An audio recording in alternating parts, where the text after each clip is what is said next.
Prima uscita stagionale della Nuorese che questo pomeriggio ha affrontato in amichevole il Ploaghe, formazione che milita in eccellenza. Davanti a 250 appassionati che sono voluti essere presenti al Froghieri, la Nuorese ha pareggiato col punteggio di 1-1. Nel primo tempo il tecnico verde-azzurro ha mandato in campo una formazione ampiamente sperimentale dettata anche da alcune assenze per infortuni. Bazzoni ha subito la frattura del perone e ne avrà per un paio di mesi. Il primo gol stagionale è stato realizzato dal bomber camerunese Amassoka sul rigore. Un penalty assegnato al 18° per un fallo di mano su un colpo di testa di Bui.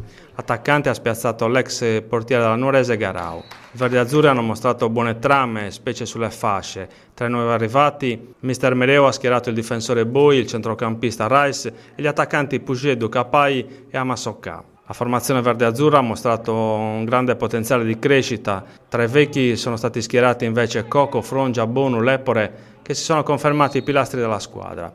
La gara nel primo tempo è rimasta sostanzialmente sotto il controllo della Nuorese, anche se nel finale il Ploaghe, ordinato e ben messo in campo dal tecnico Ivan Cirinà, ha trovato il gol del pareggio. Al 36° gli ospiti rubano palla a centrocampo, la sfera finisce a Falchi che calcia su Nurra, sulla respinta del portiere si avventa Pulina che da pochi metri insacca.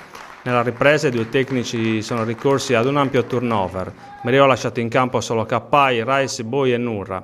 I ritmi sono calati, le due squadre hanno cercato il gol della vittoria. Al primo ci ha provato Cherchi che ha sfiorato il gol. Al 21° azione sulla destra di Ducar che crossa per Sanna che di testa costringe un difensore alla deviazione in corner. Al 32° lo stesso attaccante senegalese a provarci, ma il suo tentativo di superare il portiere viene fermato. Al 34° la Nuorese sfiora il 2-1 con Sanna, ma il tiro del centrocampista viene deviato in corner.